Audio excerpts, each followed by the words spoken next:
Hello and welcome to the segment 101 with TBO. Madife Media have our own television. Today on this segment, we want to talk about what's it's topical and what is going round when it comes to politics in Nigeria. Certainly, they'll be talking about us. And to do justice to the discussion of today, I have someone who is a friend of the house, Mr. Laide Akano, a public affairs analyst. You're welcome to the program. My pleasure. Thank you so much for these honor donors. Yeah. Now, there have been hues and cries about this year 2026 electoral bill or electoral act or electoral law. And people are saying that maybe APC has something up their sleeves. And probably, why should the president assent to it just a day after when we have this rowdy session in Senate, when we have the round, and the House of Representatives also said they have adopted what the Senate passed. What is your take on this? If the president didn't assent to it on time, they will say maybe they are still trying to doctor it. That is taking time. Just look at our tax reform law. Imagine many things they have said, despite what the government has always said consistently, what they have published. So Nigerians were very full of drama. So the president assented to it, the following day they passed it because INEC has to start work. Election is February next year. We're in February now.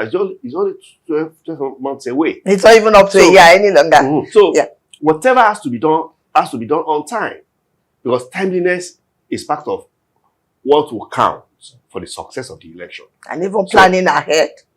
So I don't see anything wrong with the president assenting to the bill, just promptly. Yeah, let's now talk about the issue at stake. The issue at hand is that transmission of election results. I said that, okay, like a town where I came from, there might not be network. If you say we want to say, okay, after collection of results, I want to send it to the server. What happens if there's no network? Nigeria is not limited to Lagos, Abuja, Ibadan, or the urban centers alone. And even Lagos, as you take it, you have the remote rural areas, parts of Lagos, where even to use your WhatsApp there could be challenging at times. I've experienced it. Where at times to make call could be challenging. Now, we are talking of something that will rely heavily on data, on power, on many factors, electronic.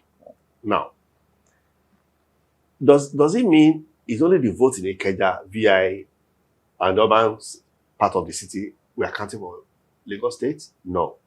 Now, have you thought of the woman in rural part of Katsina, Enugu, Ebonyi, Oyo, and all the interland states? This vote, every Nigerian has a right to vote in it. In so much as you have your voter's card and you are age of 18 and above and you are a Nigerian. Now, so do we now want to bring everybody to Abuja or to Lagos? No, people have to vote where they register, where they live. And they are part of Nigeria, many parts of Nigeria, you don't have the internet. So how do you want to solve that problem? So the infrastructure is not there to start with.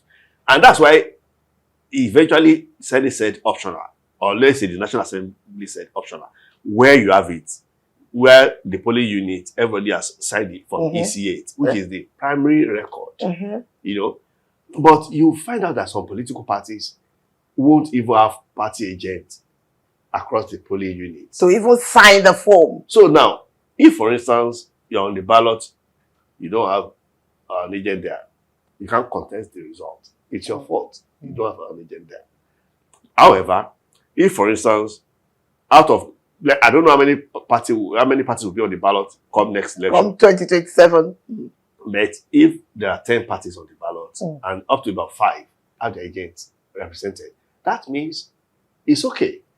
If all the 5 sign and none of them raises an issue, to me it's okay. So from EC8 is the primary record, which they take to collation centers. From EC8 is what comes from the polling units.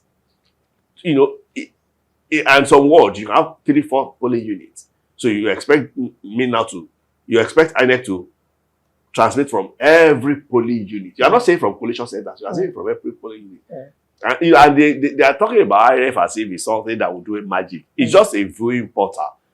it just means INEC result viewing portal, INEC, you know. So there's nothing magical about it. But Nigerians like drama. And again, who says some people are not prepared to hack? To hack into INEC server. Because even in Britain, even in the US, it happens.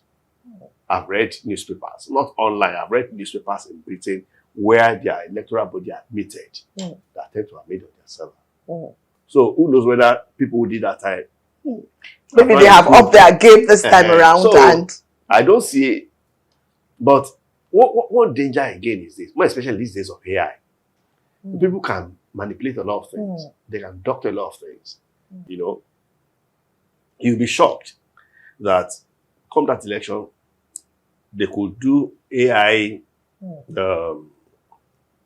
AI video of even made the INEC chairman announcing results. You're very correct. People. You're You know? very, very correct. So all these things is either is a strategy for some to ensure that they have a way. Maybe that's their what do you call it? Their plans. Their plan, their game plan to act. Or, you know, what we should rather insist on is the biometric voter accreditation system. It should work perfectly this time around. You know, even in 2023 it worked. But in some cases where maybe all these things require power to charge, and you take them to a place where maybe they will use solar or whatever. So once you are accredited and you are the one that your card says you are, or you claim that you are, vote, let every party be there when they count the results. You know, fortunately, all the ballots will be put inside the same box. The box. So before they start sorting. So everything is in one box. Okay. So if anybody attempts to do anything, maybe anybody attempts to put a chemical or anything in the box, it will destroy the vote of every party. Okay. So now, nobody will dare do that. Now let's talk about presently. I know that the APC, they have their congress across Nigeria, because I saw Governor Governor Hope Uzodinma of Imo State yesterday addressing his people about this conference. So people are saying that the new electoral law may affect partly the direct or indirect primaries of the ruling party in Nigeria. Will it have any effect? No. It's like every party has their own internal structure, rules, and arrangements. You know, even within the same party, there are always camps. Their interest groups. They will come with other sort of stories. You know, so I don't see anything affecting anything.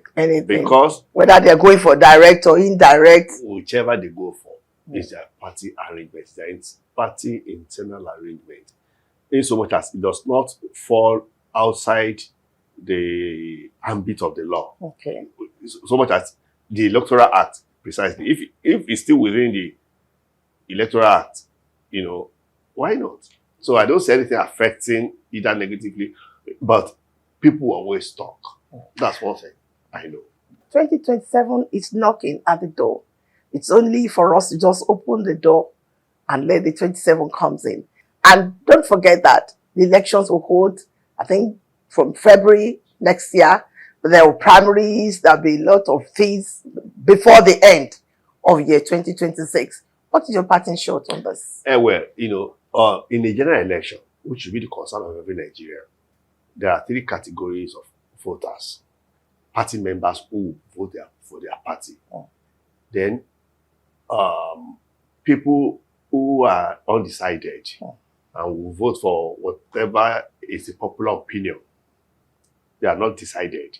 If the noises are, it is candidate A, they go for that candidate. If the noise is candidate B, they go for that. Then there are people who are discerning. You know, so whatever level anybody is, if you don't have your card, your permanent voter's card, your PVC, go and get it. That's your power.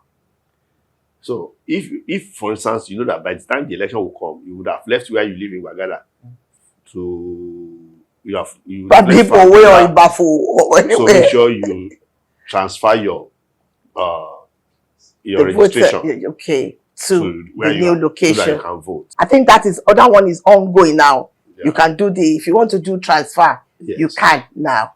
So I want to thank you so much, Mr. Laide Akano, for your time, a public affairs analyst, for coming to probably share your thoughts on the new law in Nigeria, what we look forward to in year 2027. Thank you so much for coming on the program. Don't go away. The program continues shortly.